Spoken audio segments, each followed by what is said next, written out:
There's a usual bustle at Debden Airfield in eastern England as a few dozen P-47 Thunderbolts from the 4th Fighter Group approach for landing. The group is returning after escorting a group of B-17 flying fortresses that attacked German industrial targets.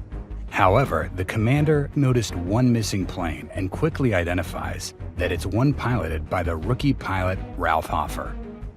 During the mission, the P-47's formation was attacked by German Me-109 fighter planes and forced to break. With no previous experience in aerial combat, everyone thought Hofer was shot down and lost.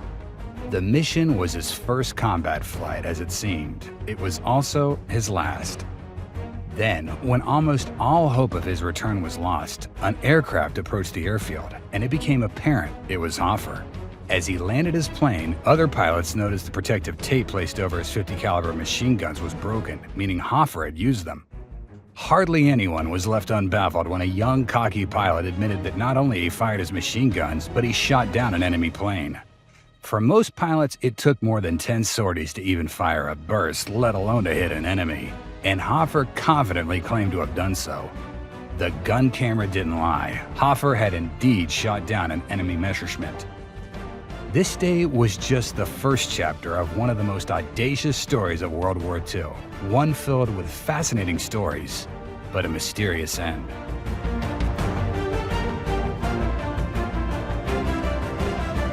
Ralph "Kid" Hofer was born in 1921 on a small farm near Salem, Missouri as Ralph Halbrook. The loss of his father during childhood and his mother's subsequent remarriage led him to adopt his stepfather's surname, Hofer.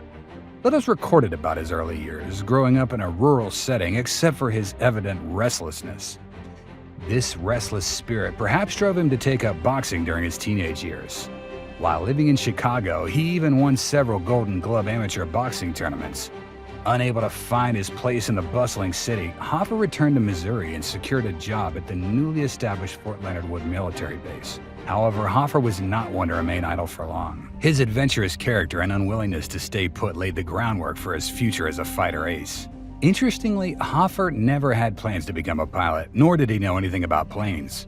While at Fort Leonard School, he decided to revive his boxing career by fighting as a prize fighter in California. Since he had no money to travel to the opposite side of the country, Hofer made an arrangement with a car dealer from Detroit to deliver a car to California for the cost of travel expenses. While waiting for the vehicle to become available one day, Hofer decided to visit the town of Windsor just across the Canadian border. When he arrived at the border, the immigration officer mistakenly assumed Hofer wanted to join the Canadian Army and directed him toward the recruitment office. At the time, many young Americans did so, driven by the wish to fight for the right cause and sometimes even by a desire for adventure. And so Ralph Hofer became a cadet of the Royal Canadian Air Force Recruitment Office. A bright young man as he was, Hofer had no difficulties in mastering the basic and advanced flight training. In October 1942, he was posted to Britain. By then, the United States had entered the war on the Allies' side, and given that he had no opportunities to fly combat missions, Hofer decided to transfer to the U.S. Army. The transfer was completed in June 1943, making Hofer a flight officer. Despite his significant flight experience, Ralph Hofer was required to undergo additional training on the P-47 Thunderbolt. Upon completing this training, Hofer was deployed to the 334th Fighter Squadron, 4th Fighter Group, a unit where he would cement his legacy. For some time after that remarkable maiden combat flight, many pilots questioned this young fellow's skills. Despite his initial success, Hofer had no confirmed kills in the next 4 months. Then, on February 6, 1944, he shot down another Me-109. From this point on, his personal score took a sharp upward turn. No longer questioned by his peers, he rapidly became one of the squadron's most respected and feared pilots. However, apart from his formidable combat record, Hofer became notorious for his blatant disregard for military protocol. He was easily recognizable by his long brown hair, but even more so by his distinctive bright blue football jersey with a large orange number 78 on it. Further showing his disinterest in military discipline, Hofer was always seen in the company of Duke, the Alsatian dog he had adopted. On several occasions, he even took him along for short flights. Even though his appearance and behavior deviated from military norms, that did not trouble Hofer's superiors. The actual problem was his reluctance to follow the orders in combat and fly in formation with the rest of the squadron, a feature that labeled him a lone wolf fighter. His unrestrained nature was best illustrated by the events from March 18, 1944, when his 344th Squadron was given an escort mission to Bavaria. Hofer was assigned a wingman role, that is, a role of protecting the flight's leader's back. Only recently, the entire 4th Fighter Group had transferred from P-47 Thunderbolts to P-51 Mustangs. The pilots still had to get accustomed to new aircraft. That, however, didn't bother Hofer to act in his usual manner. As soon as he noticed the first Me-109, Hofer broke out from formation, leaving his leader unprotected. A few moments later, Hofer found himself on the tail of the German Messerschmitt. A short burst from his cannon sent the plane into flames. While returning to the formation, Hofer spotted another Me-109 and decided to deal with him too. As if the German pilot knew what kind of ace was on his tail, he decided to bail out from his plane. In pursuit of the German aircraft, Hofer lost sight of his squadron. With his radio malfunctioning, he decided to head toward the target area, hoping to reunite with his group. All alone, Hofer patrolled the German skies when he encountered another pair of Me-109s above him. Without hesitation, he charged at full throttle. Suddenly, his Mustang started to lose thrust. Not only was Hofer unable to chase the enemy, but his aircraft was losing airspeed. There was no way he could reach England this way. With neutral Switzerland not far from his position, Hofer changed the course and headed southwards. He planned to jump out of the plane once over the Swiss territory, meaning he would surely be interned. However, as the saying goes, fortune favors the bold. When he entered the Swiss airspace, the engine inexplicably recovered and the aircraft regained airspeed. The only problem was Hofer had already jettisoned the canopy and, more critically, had spent a lot of fuel. Nevertheless, he set the course to England. About an hour and a half later, Hofer landed an emergency airfield at Manston, located on the northern tip of the English Channel. Upon inspection, engineers discovered only 6 gallons of fuel in the tank.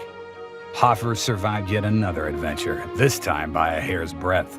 However, if one were to ask Hofer, he would say it was all worth it. With 2 Messerschmitts downed, his tally of enemies shot down reached 5, making him a fighter ace. As the war progressed, the 4th Fighter Group became increasingly involved in efforts to secure air supremacy ahead of the D-Day landing. With each mission, Hofer's prowess grew, making him more prolific. In the second half of May alone, he claimed 14.5 enemy aircraft destroyed. It was only due to Hofer's extraordinary efficiency that superiors tolerated his unusual behavior and even his deviation from following the orders in combat. However, it came with a price. On more than one occasion, Hofer was facing certain death. Once, he was the only pilot from his flight to survive the German attack. In another instance, his aircraft was so severely damaged by enemy fire that he had to make an emergency landing just behind the front lines in Normandy. With his daredevil approach to piloting, Hofer was undeniably pushing his luck, leading many to believe that he was living on borrowed time. In June of 1944, the commanders of the 8th Air Force were preparing for a new mission to support the bombing campaign in Eastern Europe conducted by the 15th Air Force from Italy. Specifically, a group of B-17 bombers escorted by P-51s would fly to Ukraine, from which they would conduct shuttle bombing missions, flying to Italy and back. Among the units designated for this mission was Hofer's 4th Fighter Group. Interestingly, Hofer was not scheduled to fly the mission because he'd been grounded for refusing vaccination. However, he did not want to miss the action, so he agreed to be vaccinated and joined his comrades for the mission that took off on June 21, 1944. The shuttle mission to Ukraine was a true challenge for Hofer. Strict commands were issued not to engage the enemy to save the fuel tanks, and especially not to leave formation once the Soviet airspace was entered. However, when the American planes landed at the Debden Airfield, 2 Mustangs were missing. Unsurprisingly, one of them was Hofer's. As the group flew over Germany, Hofer engaged an enemy Me-109. Although he survived the encounter, he was forced to land in Kiev. Due to a detour made, Hofer was detained in Kiev for over a week. During this time, the rest of the fighter group participated in a bombing mission in Eastern Europe and then proceeded to bases in Italy. After being released, Hofer flew off to rejoin the group, but again, instead of Italy, he landed in Malta. By then, everyone got used to Hofer's adventurous episodes, which is why no one paid too much attention when he didn't return with the rest of the group from a mission on July 2, 1944. The last person to see him was a pilot from the 335th Squadron, who observed Hofer climbing to attack the enemy aircraft along with the rest of the flight. Everyone believed it was just a matter of time before the red nose of Hofer's Mustang would appear on the horizon. This time, however, that was not the case. Days passed and the squadron received no news about him. Hofer didn't land at any of the Allied bases in the area. People started to wonder if Hofer's luck had run out. Several weeks after he was reported missing, the 4th Fighter Group Command received info about Hofer via the Red Cross. The information reported that his body was found near the P-51 wreckage near the town of Mostar in Yugoslavia. The daredevil with wings, Ralph Kid Hofer, was dead. The information regarding Hofer's death, however accurate, left his superiors puzzled for one reason. His body was discovered at a location 300 miles away from his squadron's target area, the Hungarian city of Budapest, and the place where he was last seen engaging in a dogfight. For almost 60 years, details about Hofer's death were a mystery to his family and comrades. A plausible solution to the mystery was provided by historian Troy White, who authored a biography about Hofer.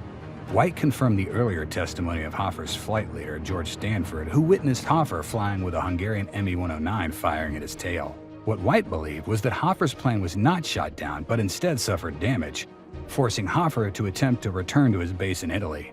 En route, Hofer flew over the German-held Mostar Airfield. Whether Hofer attempted to strafe the airfield or was trying to land remains uncertain. However, according to German records, it is clear that the airfield's flak battery shot him down at low altitude. The Germans later identified the body as Lieutenant Ralph K. Hofer, 334th Fighter Squadron, 4th Fighter Group, U.S. Army Air Force.